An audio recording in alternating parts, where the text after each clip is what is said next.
Assalamualaikum warahmatullahi wabarakatuh. Salam sejahtera untuk kita semuanya. Om Swastiastu. Nama budaya, salam Pancasila. Terima kasih atas kesempatan yang diberikan kepada saya selaku Kepala Badan Nasional Penanggulangan Terorisme untuk dapat memberikan sharing kepada mahasiswa-mahasiswi baru yang akan melaksanakan kegiatan program pengenalan kehidupan kampus bagi mahasiswa baru atau kegiatan PPKMB secara online untuk tahun akademik 2021-2022. Pada kesempatan ini saya akan membahas mengenai tema yang diberikan, yaitu tentang pencegahan dan penanggulangan intoleransi, radikalisme, dan terorisme.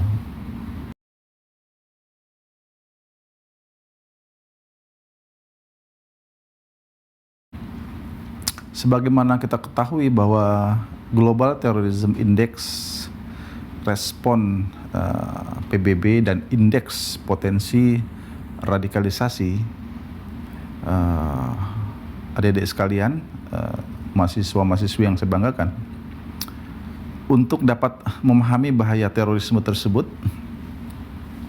pertama mari kita pahami terlebih dahulu posisi Indonesia berkaitan dengan ancaman terorisme yang menurut Global Index Terorisme mengeluarkan hasil survei yang menjelaskan bahwa Indonesia berada pada peringkat ke-37, naik peringkat dari tahun sebelumnya.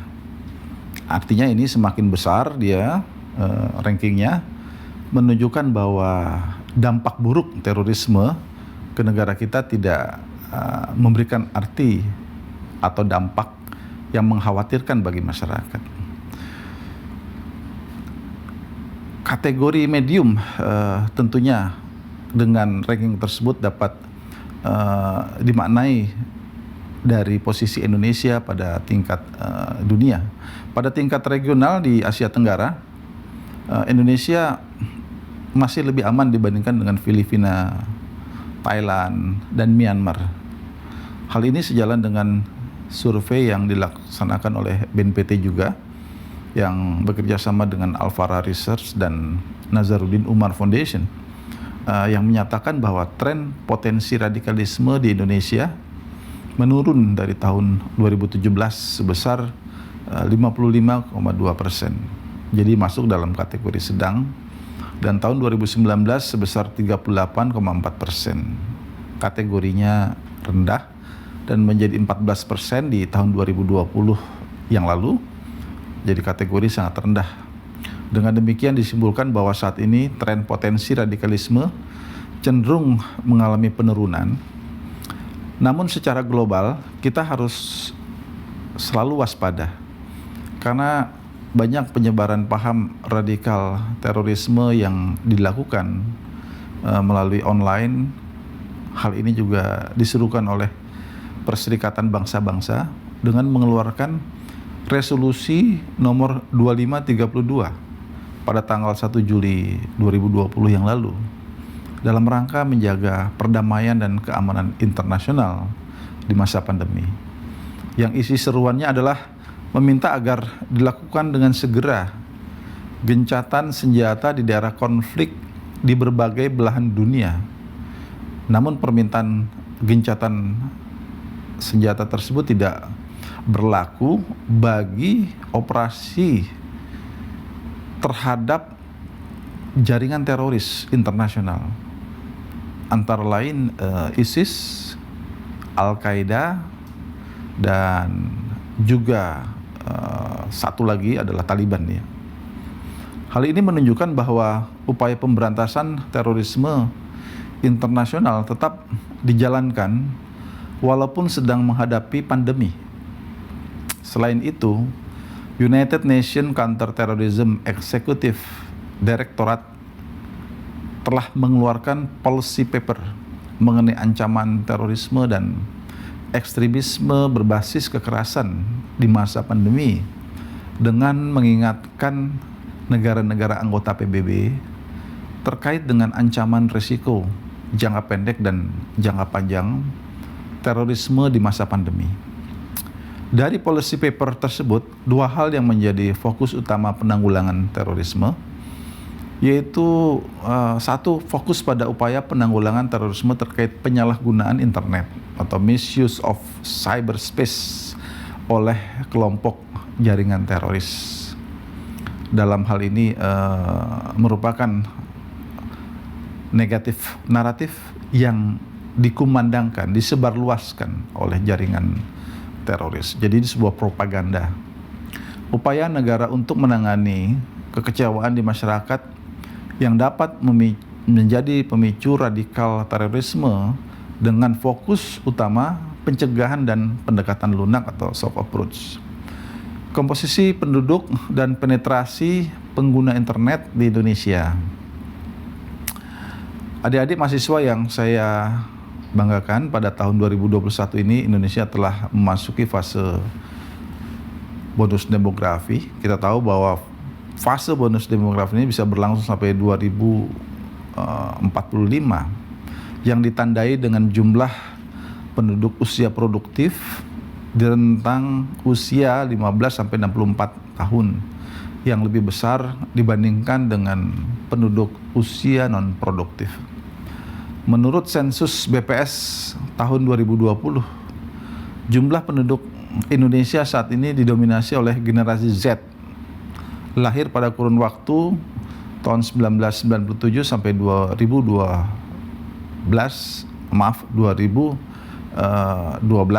dan generasi milenial, generasi sebelumnya, yaitu lahir pada tahun 1981 sampai dengan 1996. Jumlah generasi Z sendiri berdasarkan sensus hari ini berkisar di angka 74 juta jiwa, setara dengan 28% dari total populasi sementara. Generasi milenial mencapai 69 juta atau sekitar 26% dari total populasi kedua generasi ini. Merupakan kelompok yang tumbuh dan berkembang pada saat era digital, jadi digital generation bisa disebut seperti itu, berkembang pesat sehingga sangat cepat beradaptasi dengan teknologi informasi. Semua kita sangat tergantung hari ini dengan sarana teknologi informasi yang kita miliki masing-masing. Oleh karena itu, kedua kelompok generasi ini menjadi penting dalam menggerakkan roda pembangunan nasional, sekaligus tentu kepada kelompok generasi ini adalah generasi pemuda-pemudi yang akan menjadi penentu bagi masa depan Indonesia. Namun demikian, kita dihadapkan pada sebuah tantangan di era digital pada tahun 2021 di mana penetrasi pengguna internet yang hari ini jumlahnya 202 juta pengguna di Indonesia atau sebanyak 73% dari total penduduk Indonesia yang berjumlah 274 juta jiwa. Pada aspek produktivitas, tentunya perkembangan era digital ini sangat membantu dalam menyelesaikan hambatan jarak dan waktu. Dunia menjadi global village, tetapi jika penggunaannya tidak dibekali dengan literasi yang baik, etika, pemahaman hukum yang baik, dan bijak dalam pemanfaatan informasi, tentu hal ini dapat menjadi ancaman yang dapat menimbulkan sebuah kondisi yang tidak baik, bahkan mengarah kepada konflik di antara sesama anak bangsa, sampai kepada terjadinya disintegrasi bangsa kita. Intoleransi, radikalisme, dan terorisme. Memahami terorisme dari hulu, kita perlu mewaspadai tentunya berkaitan keberadaan dari kelompok intoleran yang memupuk tumbuh kembangnya radikalisme bagi para anggotanya hingga terlibat dengan kelompok teror. Dalam hal ini kelompok intoleran membangun fase radikalisasi yang dijabarkan ke dalam beberapa fase hingga terlibat pada kegiatan kekerasan atau bahkan mengarah kepada terorisme. Jika mengacu pada hal tersebut, maka kelompok intoleran ini tidaklah secara langsung terafiliasi dengan kelompok teror, namun membentuk dan mempersiapkan individu yang membangun keterikatan dengan ideologi tertentu hingga kemudian dapat menumbuhkan fase radikalisasi dan mengglorifikasi kegiatan-kegiatan yang dapat menjadi katalisator bagi individu untuk bergabung dengan kelompok jaringan teror. Melalui piramida model radikalisasi, Diego Muro menjabarkan kelompok-kelompok intoleran ini sebagai hulu yang akhirnya bermuara pada kelompok teror di hilir. Pada piramida tersebut, simpatisan memiliki jumlah yang lebih banyak daripada kelompok teror. Kelompok pendukung pada bagian tengah merupakan kelompok yang dapat dikatakan sebagai kelompok radikal, dan kelompok ini pola pergerakan organisasi dilaksanakan melalui beberapa tahapan. Di antaranya adalah cara 5 penyampaian dan pembingkaian gagasan kepada masyarakat dalam kegiatan yang disediakan sebagai sebuah framing, mobilisasi sumber gerakan, mobilizing, dan pengambilan keputusan atau decision making. Di Indonesia sendiri, kelompok intoleran, radikal, dan teror dapat dibedakan lebih detail sebagai berikut.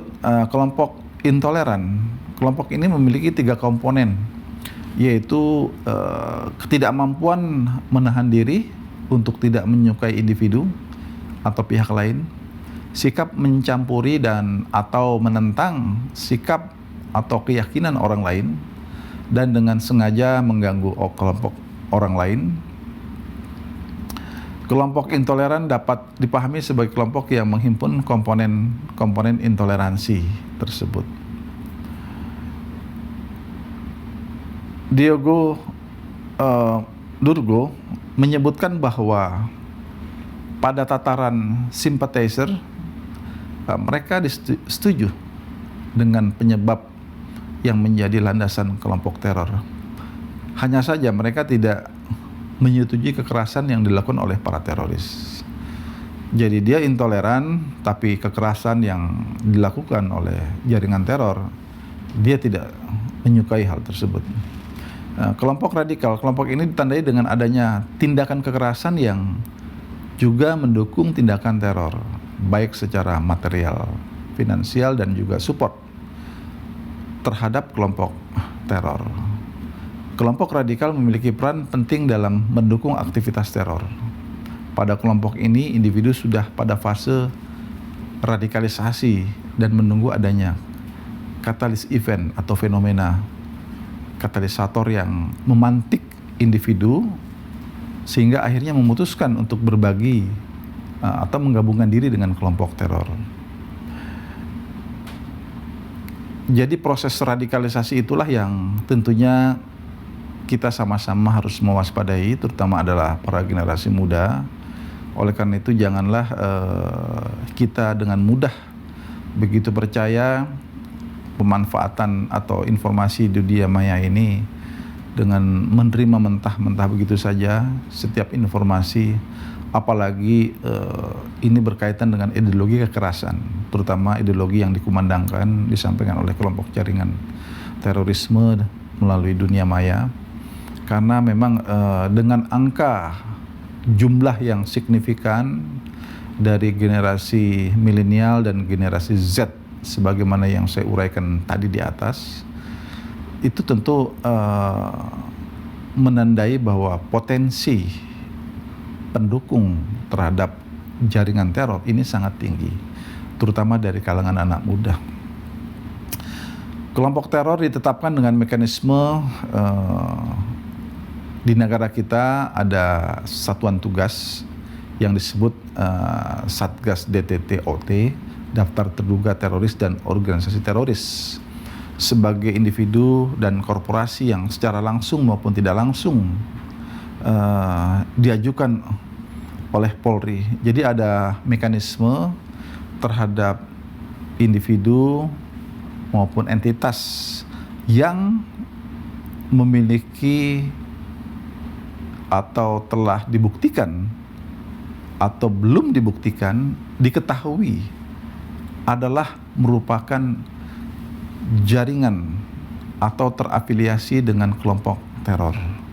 Nah, oleh karena itu setiap proses penegakan hukum yang dilakukan di negara kita, di mana negara kita hari ini memiliki Undang-Undang Nomor 5 Tahun 2018 tentang pemberantasan tindak pidana terorisme sebagai pembaruan dari undang-undang sebelumnya, yaitu Undang-Undang Nomor 15 Tahun 2003 yang merupakan penguatan dari peraturan sebelumnya, yaitu Perpu Nomor 1 Tahun 2002 pasca terjadinya bom Bali pada tahun 2002 yang lalu. Setelah mereka diproses secara hukum ataupun diperoleh sebuah informasi intelijen bahwa entitas maupun individu tertentu dapat dimasukkan dalam daftar terduga teroris dan organisasi teroris. Ini adalah sebagai upaya pencegahan untuk dirilis kepada publik, baik itu di tingkat domestik maupun global, sehingga masyarakat menyadari ada pihak-pihak tertentu yang harus diwaspadai. Hari ini cukup banyak hasil dari proses penegakan hukum yang kemudian memasukkan entitas dan individu di dalam daftar terduga teroris dan organisasi teroris tersebut. Jadi ini adalah sebuah proses dalam rangka memberikan akses kepada publik, sehingga tentunya publik menyadari, dan dengan adanya informasi tersebut kita harus terus sama-sama melakukan kolaborasi, kerjasama agar upaya-upaya penanggulangan terorisme ini dapat berjalan secara simultan, sinergi dengan kolaborasi, sehingga dapat menghasilkan sebuah kekuatan yang sangat maksimal bagi negara di dalam mengantisipasi kejahatan terorisme ini. Kejahatan terorisme yang diawali dengan suatu sikap radikalisme dan intoleran sebagaimana yang saya uraikan di atas. Pada umumnya hari ini kita di Indonesia khususnya diwarnai dengan propaganda dari kelompok jaringan teroris global yang terus mencoba memperoleh dukungan dari berbagai kalangan, utamanya dari generasi milenial dan generasi Z yang saya sampaikan. Karena propaganda seperti Al-Qaeda dan ISIS, di mana mereka adalah pengusung ideologi terorisme yang berindikasikan menyetujui kekerasan, anti kepada demokrasi, anti kepada konstitusi negara, bersifat menghalalkan segala cara, dan kemudian juga bisa mereka menyatakan bahwa kelompok yang tidak sejalan dengan mereka adalah sebagai yang mereka istilahkan sebagai kaum kafir, dan kemudian mereka perangi. Jadi ini adalah sebuah kondisi-kondisi karakteristik dari pengusung ideologi kekerasan, di mana yang kalau kita lihat juga memanfaatkan teks-teks dalam agama. Nah, kita harus waspada dengan kondisi seperti ini, karena tentunya ini dapat menjadi sebuah informasi yang menyesatkan generasi muda Indonesia. Dalam hal mengantisipasi ini, Badan Nasional Penanggulangan Terorisme berupaya membangun sebuah kekuatan negara dengan tentunya mengedepankan tindakan yang bersifat soft approach dan hard approach. Yang bersifat soft approach tentunya kita harus membangun daya cegah dan daya tangkal masyarakat agar masyarakat kita memiliki kepedulian dalam melihat fenomena yang berkembang dalam masyarakat. Karena kita tahu bahwa mereka begitu masif menyebarluaskan paham-paham ideologi kekerasan ke dalam masyarakat, maka tentu masyarakat harus dapat diberikan informasi yang cukup. Nah, dalam hal inilah sebagai upaya pencegahan kita terus dengan melakukan langkah-langkah kesiapsiagaan nasional, antara lain dengan memberikan sebuah pemahaman dan kemudian diskusi di antara warga masyarakat, sehingga warga masyarakat dapat menyadari bahwa mana hal-hal yang membahayakan dirinya, mana hal-hal yang harus diwaspadai dan kemudian harus dihindari. Karena kita tahu bahwa ketika masyarakat telah bergabung, anak-anak muda bergabung, maka sulit bagi mereka untuk bisa keluar dari kelompok itu.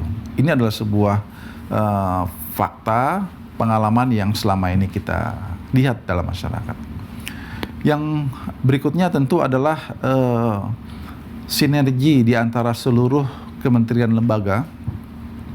Kita harus terus berupaya bersama-sama, karena kejahatan terorisme ini bisa masuk ke segenap elemen masyarakat kita, baik itu yang mereka berada dalam aparatur pemerintahan maupun dalam masyarakat, kelompok-kelompok entitas civil society. Makanya kita harus berupaya semua kementerian lembaga dan juga civil society kita bersatu padu agar upaya-upaya pencegahan bisa berjalan maksimal. Ini sudah terus kita lakukan dalam kegiatan-kegiatan yang tentunya dapat menjadi sebuah diskursus bagi semua elemen bangsa untuk menyadari tentang bahaya terorisme itu sendiri. Dalam hal mengantisipasi bahaya terorisme ini, dua hal yang terus harus kita perkuat di dalam negara kita, dan tentunya juga ini melibatkan seluruh kalangan generasi muda. Yang pertama, kita tentu harus terus mewaspadai, karena ideologi terorisme pasti bertentangan dengan paradigma nasional kita. Kita tahu paradigma nasional kita adalah sebagaimana yang tertuang dalam 4 konsensus nasional ketika awal bernegara. Yang pertama adalah konstitusi negara kita, Undang-Undang Dasar 1945. Yang kedua, Pancasila. Yang ketiga, Bhinneka Tunggal Ika. Dan keempat itu adalah Negara Kesatuan Republik Indonesia. Ideologi yang ditawarkan oleh jaringan terorisme pasti bertentangan dengan paradigma nasional kita, bertentangan dengan konsensus nasional. Oleh karena itu, kita harus pastikan bahwa apapun yang mereka tawarkan, jika bertentangan dengan hal-hal yang saya sampaikan tadi berkaitan 4 konsensus nasional, berarti itu adalah sesuatu kondisi yang tidak baik, merupakan ancaman bagi negara kita, merupakan nilai-nilai yang tidak layak untuk kita ikuti, karena pastinya mereka memiliki agenda-agenda tersendiri, dan bahkan agenda-agenda itu adalah agenda kekerasan, yaitu perbuatan teror. Kemudian dengan penguatan nilai-nilai kebangsaan, kita berharap bahwa semua generasi muda, termasuk generasi Z, generasi milenial, adalah generasi yang juga memahami tentang bangsanya sendiri. Kalau kita tidak menyadari tentang bangsa kita, maka ini adalah sesuatu yang membahayakan. Maka bukan tidak mungkin kita menjadi generasi yang disorientasi. Ketika kita disorientasi dan kemudian kita berpaling dengan isu-isu atau ideologi yang ditawarkan pihak lain yang bersifat transnasional ini, maka ini adalah sebuah kondisi yang bisa mengancam masa depan bangsa kita. Oleh karena itu, kepada seluruh generasi muda, mahasiswa, mahasiswi termasuk di dalamnya, kita harus waspada dengan kondisi-kondisi penyampaian ideologi-ideologi yang tidak sejalan dengan paradigma nasional kita. Kemudian dikarenakan jaringan teror ini sering sekali, acap kali istilahnya, menggunakan teks agama di dalam propagandanya, maka kita harus senantiasa melakukan penguatan moderasi beragama. Nah, moderasi beragama ini tentu kita sebagai negara yang berdasarkan Pancasila, kita sangat mengedepankan sikap toleransi, sikap saling hormat menghormati di antara pemeluk agama lainnya, tidak mempertentangkan perbedaan agama di antara warga negara, bisa hidup berdampingan secara damai satu sama lainnya, dan menghormati segala bentuk keyakinan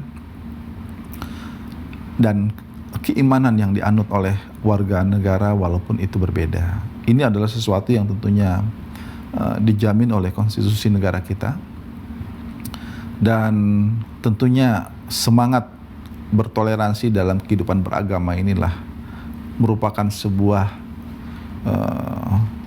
kewajiban bagi generasi muda di seluruh Indonesia untuk terus melestarikan semangat sebagaimana yang telah dituangkan oleh para leluhur kita, baik itu di dalam konstitusi negara kita maupun dalam nilai-nilai luhur ideologi negara kita, Pancasila. Badan Nasional Penanggulangan Terorisme terus ke depan akan tetap mengajak seluruh komponen bangsa untuk bersama-sama terus mewujudkan tujuan nasional kita. Yang pertama, tentu kita tahu bahwa tertuang di dalam Mukadimah Undang-Undang Dasar Negara kita, melindungi segenap tumpah darah dan bangsa Indonesia. Yang kedua adalah mencerdaskan kehidupan bangsa, memajukan kesejahteraan umum, dan kita bertekad turut serta mewujudkan perdamaian dunia. Ini adalah amanah konstitusi yang tentunya menjadi hal yang dapat kita pahami bersama dan kita implementasikan di masa kini dan yang akan datang.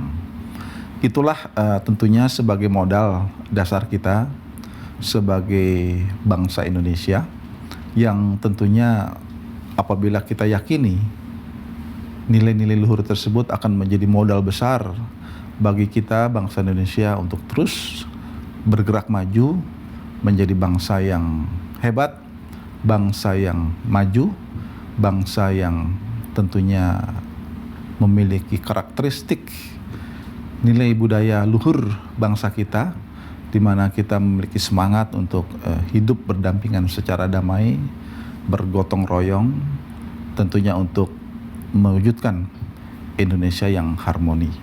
Ini adalah merupakan sebuah tanggung jawab bersama, terutama tentu kepada seluruh kalangan generasi muda.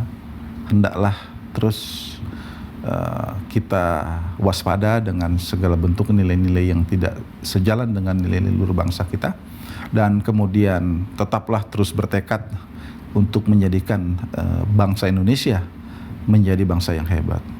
Mahasiswa, mahasiswi berperan sangat besar di dalam mewujudkan masa depan Indonesia yang lebih hebat.